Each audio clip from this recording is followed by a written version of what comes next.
Hello, everyone, and welcome to this episode of Finneran's Wake. I am, with unwavering commitment to the cause of great conversation, your faithful friend and host, Daniel Finneran. Thank you so very much for joining me today.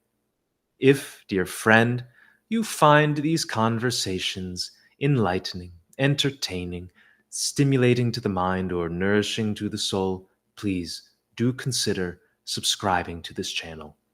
What we have here is a growing audience of inquisitive minds and fearless thinkers, among which yours undoubtedly belongs. Please feel free to like this episode, share it with a friend or family member, and join the conversation.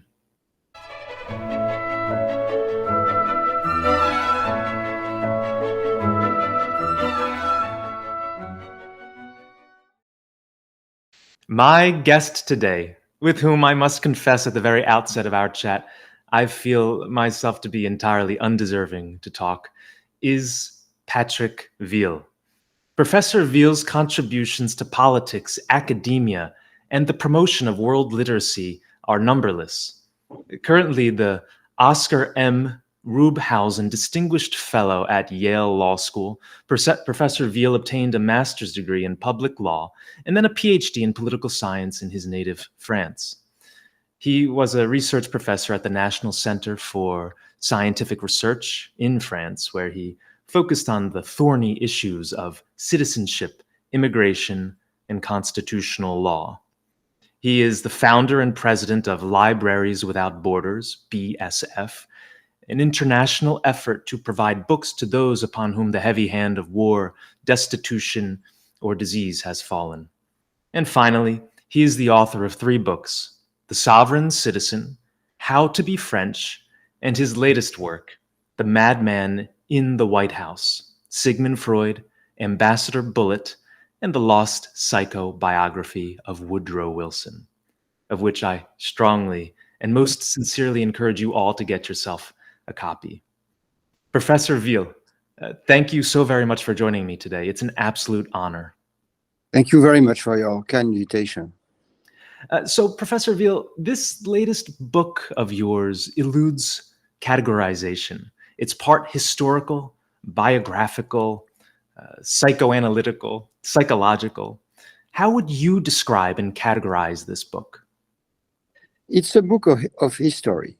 I mean, I have worked in 40 different places of archives, in dozens of archival collections, and to respond to one question, in fact, randomly, in the summer of 2014, as I was about to move from New York to New Haven to start teaching at Yale Law School, I entered a used bookshop and I bought a book I had already read in French, which was the psychological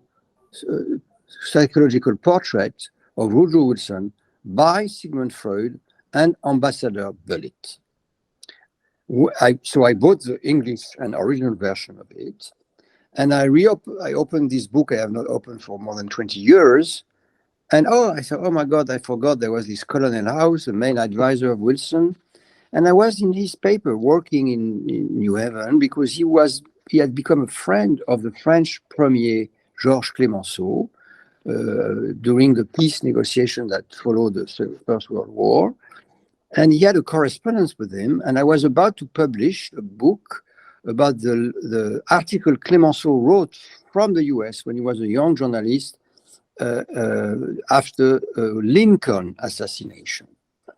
And he came back from the US in 1870 and then never came back before 1922 when he made an incredible tour of the country after winning the war at the head of the Allies. And I was reporting on that. And I said, maybe there is a correspondence, I thought, between Bullitt and Colonel House. Bullitt was this co-author of Sigmund Freud. And I searched the Yale search engine, and I found that, in fact, the Bullitt papers were at the Yale Sterling Library. I immediately ordered the boxes I saw that were dedicated to the book Bullitt has co-authored with Freud. I found incredible pieces of handwritten Gothic German of Sigmund Freud. And few weeks later, I don't even remember how it happened. I ordered an additional collection that was given to the archives later, and I found, without any indication I would find them there, the 35 chapters of the original manuscript, and I could figure it was the original manuscript because every chapter was signed at the end of each chapter by the two authors, Sigmund Freud and William Bullitt.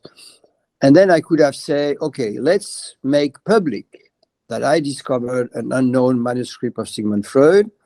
I would have had 50 minutes of celebrity. And I decided I wanted to understand how Freud and Bullitt wrote this manuscript, why it was postponed, the publication was postponed from 32 to 66, and why, when it was published, the co-author of Freud, Bullitt, cut, revised 300 times the manuscript. And so that is the long answer, sorry for that, to your question, is that to answer that question, I had to do the biography of Bullitt. I had to search on the American diplomatic papers how the Treaty of Versailles was negotiated from the US side. Bullitt was ambassador with Roosevelt. He was the first. He negotiated the recognition of Soviet Union with Roosevelt by the United States. He was the first American ambassador in Soviet Union. Then he was in Paris 36-40. Then he joined. Then he became friends with Nixon after the war. So he had an incredible diplomatic career. So that's more classical history of diplomacy. And then you have an history of the reception of the book revised, and then an explanation of why. So I think it requires different skills.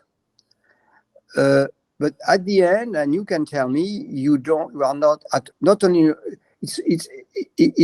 it's like an incredible investigation where you don't want to stop reading because you are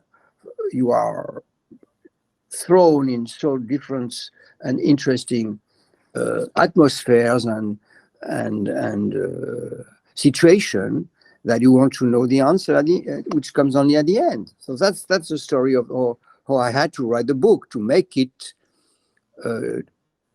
happen, how it happened, how the manuscript was written, and it is basically a story of the manuscript from how it could be thought about by Bullitt and Freud, and how it ended how I discovered it. Bullitt didn't destroy the original manuscript. He knew that somebody would find it someday, and I was the one who found it. So what most compelled me about this work, your work, is the convergence of these three unlikely characters. So maybe you can acquaint us a little bit more with the book's dramatis personae. We have, of course, Ambassador William Bill Bullitt. We have Thomas Woodrow Wilson, and then, of course, Sigmund Freud. So maybe you can just provide for us a brief description of each of these three central figures. So William Bullitt was born in Philadelphia in a very well-established family. His grandfather wrote the chart of the city at the end of he rewrote the chart of the city at the end of the 19th century. He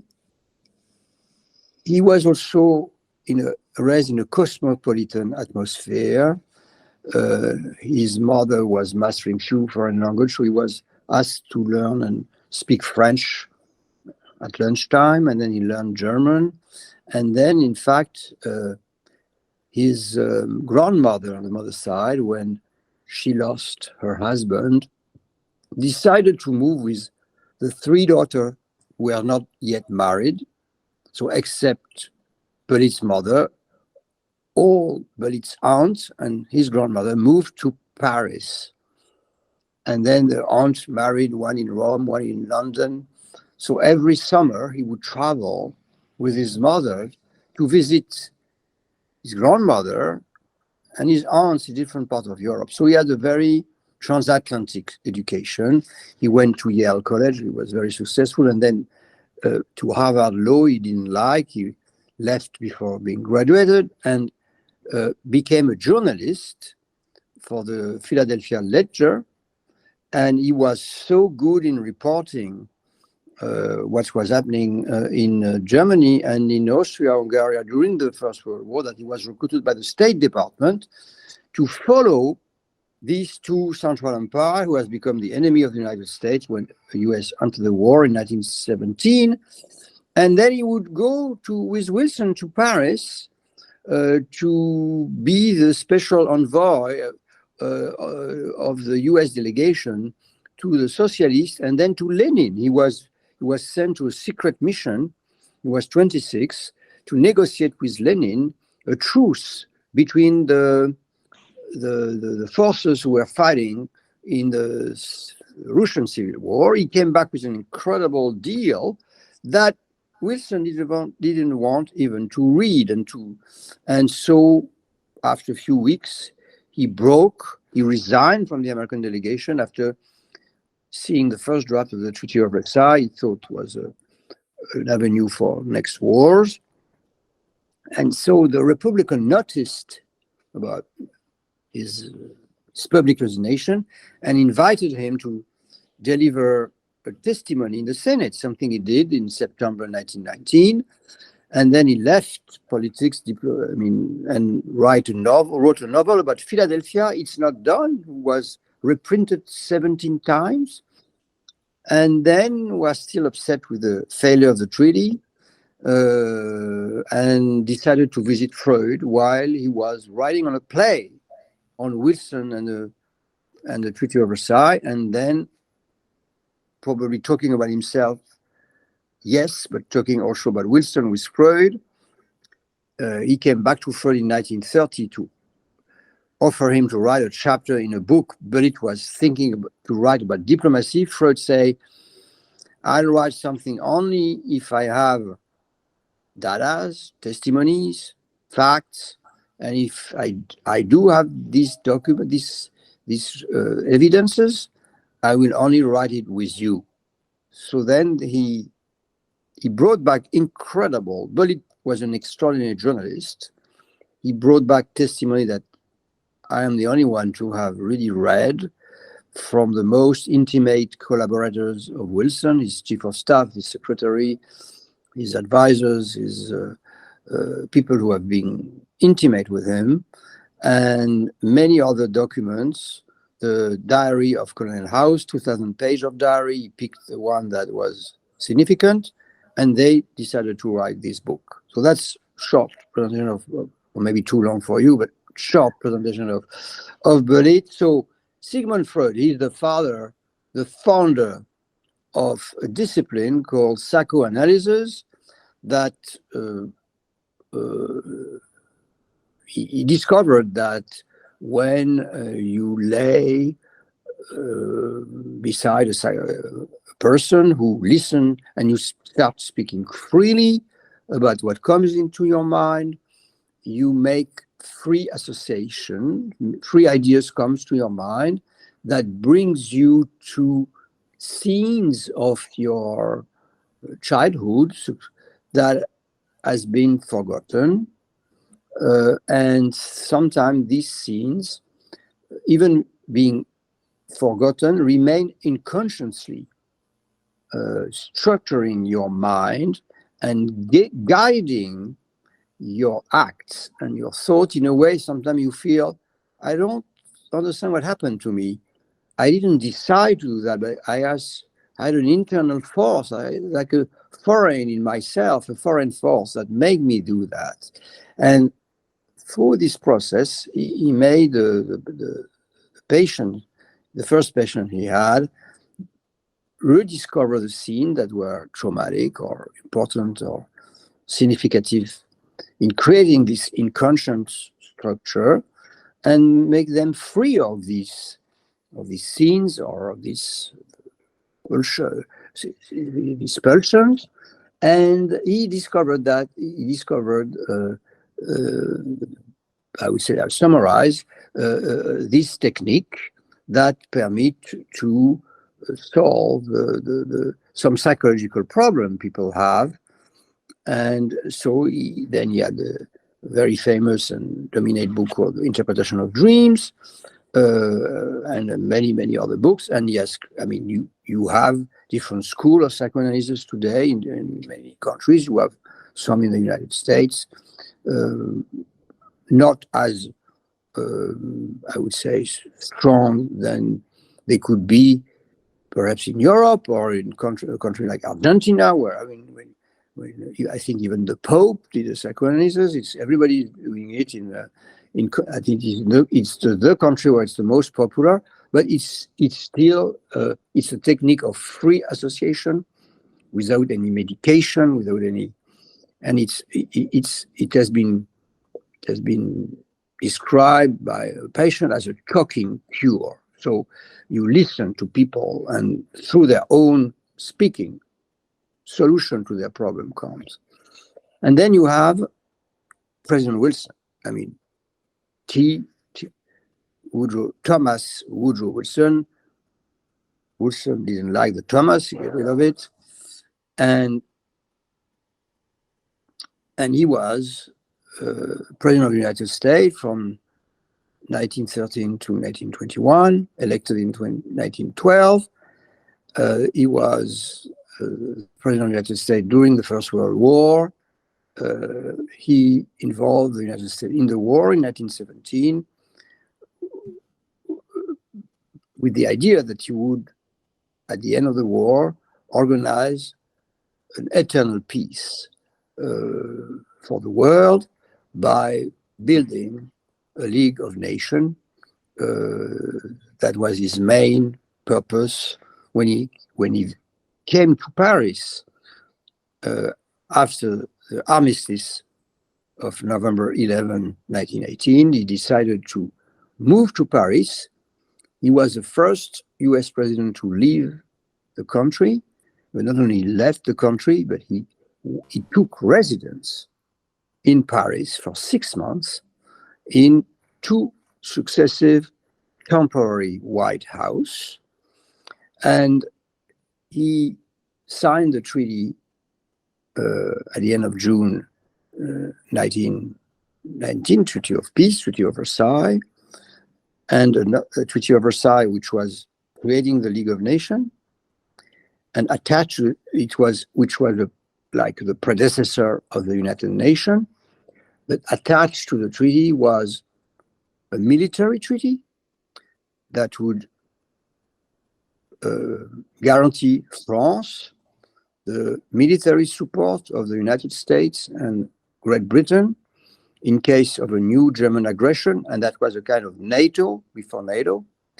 And with these 2 documents, he went back to the United States and faced a Congress where he has lost the majority in 1918, and refusing to negotiate stubbornly with the Republican majority, he at the end ordered to the Democrat in the Senate to vote against the ratification of the treaty because there was mainly not an amendment, an interpretation attached to the treaty by the Republican majority that says, in case of declaration of war within the frame of the new League of Nations, the US president will have to respect the Constitution and get approval of Congress. And for that formal but only reason, he ordered the destruction of the baby he has created the previous June in Paris. And for Freud and for Bullitt, it opened the way to the big disorder of the interwar period, and at the end to a new world war. And so there was, I mean, Freud wrote in his preface, when, like Wilson, a man achieves almost the exact opposite of that which he wished to accomplish, when the pretension to free the world from evil ends only in a new proof of the danger of a fanatic to the Commonwealth, then it's time to investigate. So that was the origin of their book. Yeah, investigate they did. And that is in itself a curious thing. For those of us who have read Freud's works, you get the sense that he's a very idiosyncratic individual thinker, not one who would be willing to involve another person to collaborate on a work. So that's why this relationship was so extraordinary, that between Freud and Bullitt. Now, there's so much to unpack in that. I want to turn just quickly to a kind of a fanciful question. If you could subject a living politician from today to psychoanalysis, whom would you choose and why? Donald Trump. I thought that would be your answer. Give me a little I bit think of it would explanation. be helpful for Americans to make him feel better. And with your knowledge, which is quite profound, of psychoanalysis, what do you think one might discover having brought the former president under that sort of scrutiny? You mean the current former president, Donald Trump? Yes. Okay. I think, I would be very prudent because, Freud decided to work on this Wilson portrait because Wilson gave him an incredible opportunity. Wilson was a man who would talk to his intimate advisors or his friends like you talk to a psychoanalyst. That he would speak about his dreams, describe them, about his impression, his feelings, and he was all these words were often they were noted by the advisors, and so you have. And also Wilson would write letters to intimate friends where he would describe his feelings, etc. So you have all this material that we don't have for Donald Trump, even if he's still alive. So I would be very prudent, but there is one thing which is, I think, common to Wilson and Trump, is that they had both a very strong father who was not treating them with all the respect you need to treat a kid. And Wilson officially expressed his love and respect and even an attachment that was very bizarre for his advisor, that he would pray every day and check if whatever he has done during the day, his father would be happy with him. And people who are familiar with psychoanalysis notice that if you are a very excessive expression of love, it's often camouflage the same level of rage and anger that you are afraid to express. And in fact, it is what happened to Wilson, who expressed his rage towards father representation, like the majority leader in the Senate Cabot Lodge. And Freud and Bullitt didn't know at that time. They knew he had this very authoritarian father, but they didn't know he had the father was also described by Wilson cousins, two cousins, in fact, as humiliating Woodrow Wilson in the family meetings publicly. And that enraged, this humiliation enraged in his conscience, in his feelings, Wilson without him being able to express this rage. And the rage was expressed toward other people later, because it was never expressed toward the father who humiliated his own son. And from what I've read about Trump's father, it seemed that, I didn't go into detail, but he was a very strong and perhaps humiliating father, and that the rage of his son towards many things in the world and many people might come from this rage he never expressed towards his father. Fascinating. And that might be the only time you hear a connection drawn between Wilson and Trump. In all other regards, No, yes, and I can add one other. It's not often mentioned. It is that, and I'm not here, I'm getting out of what I wrote in the book. So Wilson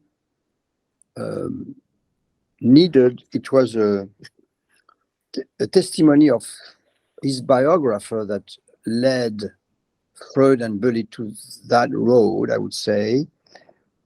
Ray Sternard Baker, who was Wilson's personal and official biographer, told Bullitt that Wilson had to have a woman at home and one much loved friend, and then could be hard as steel to any man outside that circle. So he had wives. He had 2 successive wives. His first wife died, and a few months later, he found a new woman who became his wife. But what about the man he's mentioning? Well, he had also, all along his life, one man he loved, and then with whom he broke, with a lot of pain and trauma, but he would replace. He needed, as much as he needed a woman, he needed a man. And when he broke with his advisor, Colonel House, in February, March 1919, when he was in Paris, in fact, his love toward the man focused on the South African delegate. That is something I show. It is my discovery, I would say. It was not discovered by Freud and Bullitt. They didn't see that. It was General Smoot. And General Smoot was one of the thinkers of the apartheid. And so he was a white supremacist. He was a racist, as many of the South African leaders of that time. And Wilson was a racist also. And when he died, I tell the story that is not much known. When he died, he had the property of a place for a tomb in a Princeton cemetery, but he had a so bad memory of his time at Princeton University that he didn't want to be buried there. But he didn't want to be buried in Arlington because he said the land has been unfairly confiscated from General Lee. So it's why he's in Washington Cathedral.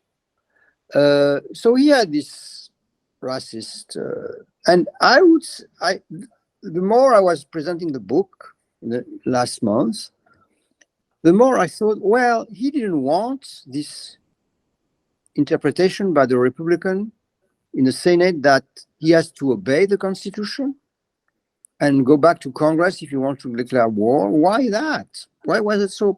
So, of course, the hatred towards the father representative, that was the Cabot Lodge, but maybe, and that is, he was happy to rule the world beyond the American Constitution, which was the Northern Constitution. It said he became friend during his time in Paris with a translator who was a French diplomat. And he said to him, I always felt sympathy for Alsace-Lorraine, which was a province of France that was forcibly attached to Germany in 1871, because I am from Virginia. I know what it is to be occupied by a foreign army. So the foreign army was the northern victorious army. And so I think that in his, perhaps in conscience, the fact that he was called back by the Republican to the American Constitution, he hated it too much, that he was ready to rule the world with his friend General Smuts, the world of white supremacists. And white supremacy perhaps link Wilson and Trump. It's a question mark, but maybe another link they have. That might be something that you explore further, perhaps in a subsequent book. You're right, though, to point out the inveterate and almost unconcealed racism of Woodrow Wilson. It's a feature of his with which I think a lot of progressives have been somewhat hesitant to deal, frankly. There's not only that, but he was, of course, staunchly opposed to increased rights for women. So, women's suffrage and the inclusion of women in higher education. Now, as you point out, I think his first academic position was at an all-girls or an all-women school, Bryn Mawr, before moving on to Princeton and then the presidency of Princeton, which in itself is a great story that you paint for us, and how his ouster from that storied institution led to a lot of resentment and hardened his exterior as he entered politics. Of course, the governorship of New Jersey and then the presidency of America. I wanted to go back to something you mentioned about his view of the Constitution. Now, the way in which Wilson constructed the Constitution, the American Constitution, makes conservatives and traditionalists a little uneasy even to this day. He famously declared, and you quote in your book, that it was accountable to Darwin, not to Newton. So for those of us listening, unacquainted with this text, with this quote, what did he mean by this? And do you think in this sentence, the fundamental difference between maybe the modern progressives and the modern conservatives' view of the Constitution is unveiled? So that's a very great question. He thought that Darwin means you have, in fact, within, the American Constitution, you have different forces, different elected forces, and they are fighting for power, and the relation between these different forces can move depending on their strengths in some way, like the Darwinists, and there are some winners and losers in this struggle. And he became famous, and he's still famous, for a book that is titled Congressional Government, that made his career in academics, where he pleaded for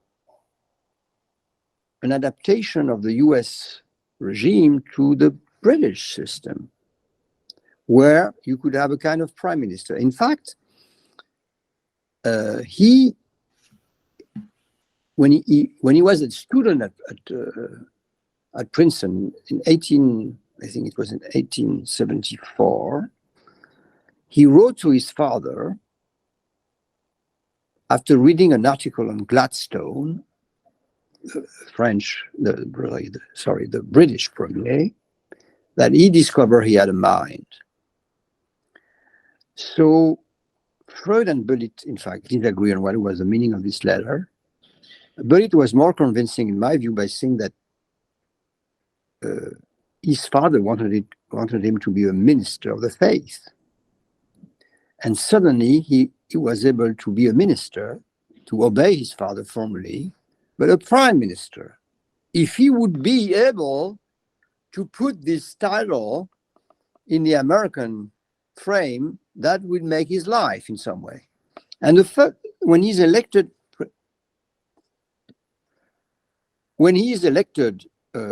president of Princeton, he says, "I feel like a prime minister." And when he becomes president of the United States, one of his first acts is to come in person to Congress to deliver the State of the Union address, something that has not been done since Jefferson. So who does that? The prime minister in the parliamentary system. But 15 years after having written Congressional Government in a later edition of his work, he wrote a preface saying, I don't agree anymore with what I wrote in this book. In fact, I think that the president is becoming the dominant figure, and he was advocating a new role for the president. So the Darwinian thing was camouflaging his own personal ambition that would first be fulfilled in Congress in some way, probably, and then he discovered that the presidency might be the place to be. And so he theorized the new role of the presidency, abandoning in some way the theory he has created to have a congressional reading of the American Constitution. Yeah. And today, still, as I noted earlier, I think modern progressives and conservatives are still grappling with that view, that construction of the Constitution. Do you think that the Darwinian view is now ascendant? Well, what I think is that there is a crisis of the presidential regime all over the world. It is attracting authoritarian and little lunatic personalities. You can see the last presidential election in Argentina. There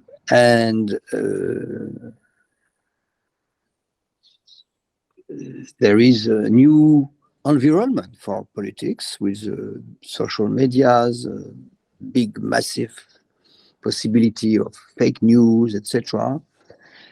And that is a problem for democracies. And the issue is that in the United States, it's very difficult to amend the Constitution. I don't see any big proposal of reform except on the Electoral College. But probably there is more to change. But it's a thought that is going on, not only in the US. In my country, France, we have the same problem. I mean, it's not the same, but we have also a problem of presidentialization of power and an excessive abuse and concentration of power in the hands of one person. So that is I feel, being a European and living in Europe, that the neighboring state of Britain, Great Britain, Germany, and even Italy are functioning better because if the leader becomes incapable of ruling the country, in one day you can get rid of this person by a vote in parliament. Something we in France or you in the United States cannot do. You know, given the shifts that you just outlined, in what direction do you see or foresee French and American and Western politics generally moving? Now, of course, your next presidential election isn't until the year 2027. America's is just a year away. Now, when these days arrive, should we expect, in imitation of Italy, Argentina, the Netherlands, Poland, countries like this that you just named, a rightward shift? What do you think will happen? Yes, I think there are rising forces in the West, nationalist, sometimes racist forces. The concern, I mean, of course, it's concerning for me. But what is important is that democracy should always prevail. That once in power, these forces will not break the rule of law, violate the constitution, destroy the court, the independence of the judicial system, and organize a dictatorship. Because I believe that if our democratic institutions still function, at the end of some period of time, I would say more liberal forces can win back power, like it happened in Poland. But of course, if, like in Russia, a dictator takes all the power, there is no opportunity for any opposition to win democratically an election. I mean, our democratic constitution have not been written for the progressists or liberal to win always. They have been written to organize, alternative forces in power. But the issue is that some forces are playing the game of election not to play it once they are in power anymore. And so that's the issue. Which brings the name of Napoleon to mind. Now, his name, of course, is in the news after the release of director Ridley Scott's latest film, to which, as an aside, audiences seem to have responded somewhat tepidly. Now, in your book's final paragraph, you describe the ease with which dictators like Napoleon can be read and understood, and contrarily, the difficulty with which democratic leaders are deciphered. Can you expand on this a little bit more, on the ease with which dictators are read and understood, and the difficulty with which democratic leaders are? I mean, it's quite simple. Napoleon did the coup d'etat. His nephew later, Napoleon III, did also a coup d'etat. So, coup d'etat is a coup d'etat. You break the constitution, it's a dictatorship. Everybody noticed it's a dictatorship. So there is nothing nothing was camouflage in the process in which he maintained his power for many years. As to notice that attempt to change the US Constitution in a way that the Congress should be dismissed of his power, etc., in Wilson, for example, you don't see it. You see a man of big ideal and a Christian and an idealist. You don't see a dictator in Wilson. But in my book, I tell the story of when the treaty was rejected first time in the Senate. He wrote a letter where he would ask 56 senators to resign immediately from Senate and then to run again as in a referendum. I mean, it was completely a break with many of the American tradition. And even if they would have resigned, I mean, each state had its own rule for an empty seat in the Senate. It would not have worked the way he wanted. But he had lost, attachment and knowledge to the American Constitution in a way that it was becoming so personal and so about his own personal power and legacy that when he came back to Paris in March 1919, he was harshly debating with his Secretary of State that he thought he could start the League of Nations without having approval of Congress to have the US enter the League. And they said, you cannot. It's a treaty. You have to have the Senate approval. And he has been a scholar of American Constitution in Princeton, and he knew it, but he had forgotten it because it was about himself. And so, as I just say, it's more difficult to decipher. The French President Macron from the US, you think he's a Democrat opposed to Marine Le Pen, but the French don't feel that way. I mean, he's opposed to, he's also very autocratic. So he has some limits in the constitution, but he would prefer not to have this limit. And so it's more difficult to see that when you have the appearance of democracy and you have still, of course, some limit to the power, but the autocratic tendency of leadership of the new leaders of the world today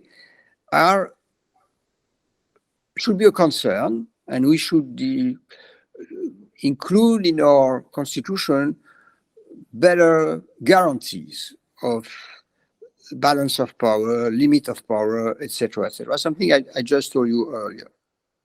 Yeah, I was just so struck by that final passage in your book, and you're absolutely right. In the ascent of a dictator, it sometimes is quite clear exactly what's happening, and that, of course, I mentioned the Ridley Scott film. It's quite explicit when he stampedes with his bodyguard into the assembly and literally takes control, and then literally takes the crown and puts it on his own head.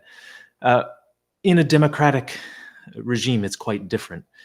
And now that you gave that response, it has me reflecting more and more on things about which Aristotle wrote many, many, many years ago. You're talking about the change of one regime into another and how that happens. And oftentimes, when a democratic regime slips into a dictatorship, for instance, it's almost imperceptible.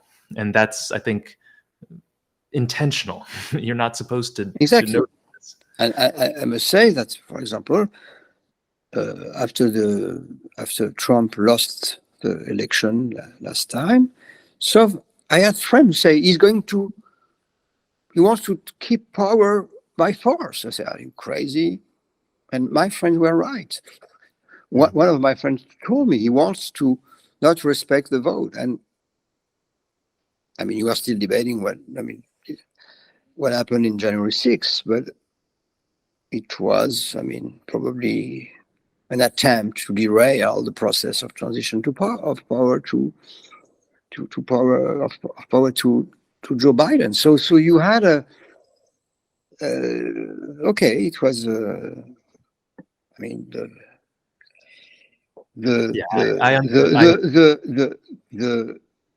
I mean, most Americans could not believe it. And still can't in many ways, Yes. even with all of the information that has since been disclosed to the public about exactly what happened, and still remains a very contentious issue and will going forward into our next election cycle, I'm sure. I want to make a sharp turn in the time that remains to us. I mentioned in my introduction the organization that you founded 16 years ago and in which you still play a leading role, and that's Libraries Without Borders. Just in brief, tell us, what is this organization? What does it hope to achieve? And in what way are you still involved in it? So yes, I'm the founder of the organization. I'm still the chairman of the board, and we have in fact, an American organization. And the purpose of the organization is to serve access to knowledge and books and internet, etc., of the people who are the most fragile and disadvantaged and who are deprived of this access everywhere in the world. Of course, you have, for example, kids and mothers in refugee camps where you stay a median time of 20 years in the UN HCR camps. It's a median time of 20 years without access to books and internet, etc. So we have created with a French designer, Philippe Starck, like a mobile community center you can deploy everywhere in every kind of area, along a lake, a sea, a forest, community, housing facilities, etc. In the United States, so we are having incredible pilot programs in Puerto Rico and Baltimore, but we are now working with the State Library of Connecticut to help the public library who works very hard in the most in area where they have a public which is the most disadvantaged, who don't sometimes are shy to go to the library, don't know how to use the tools and in the library to help to support their strategy and to work with them in their strategy of reaching out to these communities. And it's a remarkable and magnificent work we want to expand to all American states. It's an incredible achievement we have done in a recent year. After having run some pilot program in different American states, in Michigan, in New York, and I just told you in Puerto Rico and in Maryland. I think the program is incredibly important and deserving of everyone's support. You mentioned the city of Baltimore, which is apropos. In many American cities, there seems to be a crisis of literacy. In Baltimore's public school system, for instance, I read this statistic that only 10% of fourth grade and 15% of eighth grade students are proficient in reading. Moving up to high school, only 25% are reading proficient. And yet, having driven through that historic city, I can confirm that there's an abundance of well-stocked libraries, and a quick search of the library's online catalog returns titles like Aristotle's Politics, Plato's Symposium, all the great works. It's not as though they're unequipped with great works of literature throughout all of history. So I know in part it's an issue of being comfortable with a library setting and knowing how to use all of its features. But to what do you attribute this crisis of literacy in places where the resources are available? It seems like there's sort of a cultural indifference to, or even aversion to, being literate. I am not, I will be very prudent in the response, but frankly, one of my executive directors had the idea to create a space of access to knowledge in laundromats. You know, in laundromat, you have to spend 2 hours. Sure. 1 hour for the washing, 1 hour for the drawing. If this time can be used in educational game for the kids, or access to information for the elderly brother or sister or the mother, that could be educational time, information time. And we have made a study in New York where we started this project. It's an incredible impact on exactly what you said about capacity of reading, of calculating in math, etc. It's because it's a game, it's a time outside school, etc. And it's a kind of thing we can work with libraries that they could agree with some laundromat owners and have a kind of some space with books and access to knowledge in the laundromat, where you could have an additional way of learning, a place that's different from school. I think it's a way to. We are also partnering in French for the French version of the Khan Academy, and the Khan Academy is extremely impacting because it's free and it's very well done by Salman Khan, and so you have to make more diversity of tools, of spaces, to reach out to the kids who are not comfortable with the classical spaces, which is the classroom. I think that idea is ingenious. My only fear is that you're going to be incapable of clawing back from the cell phones the time that needs to be devoted to reading. I think that's probably the biggest impediment. It's true, but when you are kids, first of all, in the laundromat, if I can tell you, I've been seeing it. I can testify that when you have a space for the kids, they rush to the place, and they don't stay with the mother, and they learn without doing, without feeling they learn, and that's the best way to learn. That's so encouraging. I hope to see more of these. I hope we can show you. I hope to see them. These laundromat cum libraries would be wonderful. As a lover of books myself, I might forego my own washer and dryer and actually go out to the laundromat. I mean, we can work with you. I would love to. I would love to do that. I would love to be involved. Now, if your charitable efforts were to be limited to distributing 5 books and 5 books only to those who are going to the laundromats or elsewhere, what would those 5 books be? This is sort of a personal question. You mean for the kids? You know what? I want to expand it out for anyone, for humankind. If you could only equip your libraries with 5 books, what are the 5 most important books we should be reading? Should I find 5? I am so impressed with one of the best, with the best biographer of our time, with Robert Caro.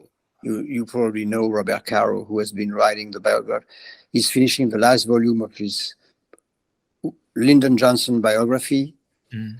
And he just wrote he published a book called Working. I just read it, about his techniques, about his skill, so I would recommend this book, which is absolutely remarkable. I am in. There is a Norwegian author whose last name. Let me find it because it's a Norwegian name, and I would advise. I mean, if you come to like the first book,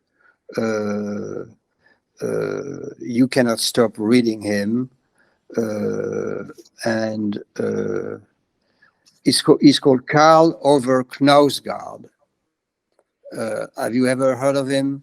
So I have it's not. like it's 5 books, it's 6 books. So I'm stuck. I mean, I'm advising these two, which is the one I have just read or I am reading, and I cannot stop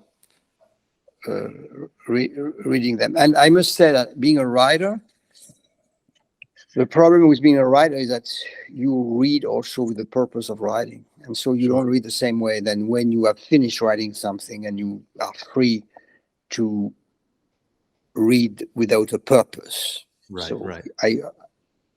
I'm still having some project, but I hope the time will be coming soon where I can read without any particular project. Yeah. Well, we never read purposelessly. I don't think you mean reading without purpose. I mean, No, when it's like, read a for the novel and then I say, oh yes, but I have to finish this article, so it's better that I read this book. right. Because it will, and that's the issue you raise. I mean, we are so busy with looking at our email and our cell phone, etc. So there is a limitation of time we can dedicate to reading, and so we tend to read also with kind of calculation, which is not the same feeling I had when I was an adolescent, where I was jumping from one book to another book without any, with just the pleasure of discovering. I'm still having that pleasure, frankly, but there is a kind of limited time. Yeah, and I think it's very important to try to recapture that pleasure, especially for a writer and an intellectual such as yourself, when it becomes a little bit laborious reading for research and for projects. You need to recapture the passion of your youth and your adolescence. In fact, I have just read a book of a friend, an historian, who just wrote a kind of political biography of Mirabeau. Mirabeau is not very, I don't know have you ever heard of Mirabeau? So have you heard of Danton and Robespierre? Yes, of course. Yes, so you have not heard of Mirabeau, but Mirabeau is even more important than Danton and Robespierre, because without Mirabeau, and that I really discovered it. Oh, yes. Okay, yes. Now that I hear you pronounce it. He was the one who gave the energy to the French elected assembly to do the revolution and to take power. I mean, to contest the power of the king in the summer of 1789. And I can give you the name of this book, but it is in French. So it's called The 14th of July of Mirabeau. Wonderful. And I'll make sure that I put that in the notes below. Yeah. Actually, Danton is one of my favorite figures, especially during that period. I just find him fascinating. I actually I'll have to send it to you. I wrote a little song about him. Oh, send it to me. I will send it to you. So excellent recommendations. I'll be sure to list them all and probably add them to my Amazon cart before the Christmas holiday. We've talked a little bit about politicians and writers. Now, of course, Ambassador Bullitt was both an excellent politician and also an extraordinary writer of novels and of psychoanalytic work with Sigmund Freud. Upon the head of what other public officials would you place the laurel of great writer? I was thinking of people like Winston Churchill and Cicero. Exactly. De Gaulle. Whom do Churchill, you? De Gaulle. Of course. Yeah. So tell us, who do you think also was at once a great politician and an extraordinary writer? Well, I think Churchill, De Gaulle, and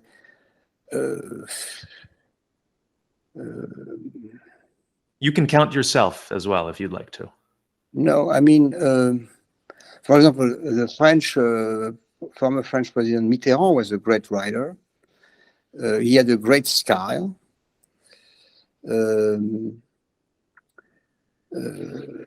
I think Obama was a good. He wrote very impacting books, and I mean, many French politicians write books, but I'm not sure they write them really. That they're probably many of them have ghost writers, because in France you cannot be elected president without having a book. You know, it's like there's the value of the book, etc. So I think De Gaulle wrote his own books. No, it's not sure. You know, Mitterrand the same.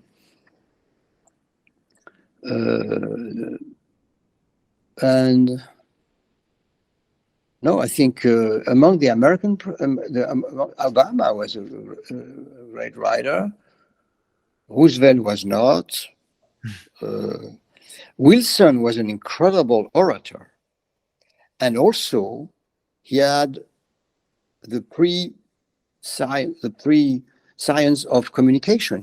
He had hired a stenographer when the guy was 19 years old, and he followed him 12 years in a row, and he was taking note of every speeches he was making, and Wilson will revise the speeches every day, and it's why you have these 66 volumes of his, his correspondence and speeches, etc. I mean, he had a style. He had more oratory talent than a writing talent, I would say. Yeah, but following along because he had but nevertheless, I mean, he had a style, and he was considered as the best orator of his time, and perhaps the best of any president until he came. I don't know since him. I don't know how you will judge his successors, but he was an extraordinary orator. I thought you were going to say the best orator until Joe Biden. Maybe not. I let you tell. I let you your words. But you're absolutely so Daniel, right. I think we should. I have to. Yes. I was just about to say, in closing, I have to thank you for your time and for your wisdom. I just want you to tell us, where can we find your material, your writings? Now, of course, I'll bring a link into the notes where they can access your latest book, The Madman in the White House. But where else would you direct people to go to find you? On my X or Twitter account, Patrick Weil 1, on my LinkedIn. Very good. That'll do. That's perfect. All right. So, so Daniel, it was a pleasure to meet you, and I hope we'll keep contact. If you are interested by Libraries Without Borders, I'm very happy to continue the conversation on that. Absolutely. I'd love to be involved, and I'd encourage my audience to get involved as well. So, Professor, thank you for your time, and to all of my listeners out there in the audience, thank you very much. Thank you very much. Thank you. And I hope to speak again soon. Goodbye. Bye-bye.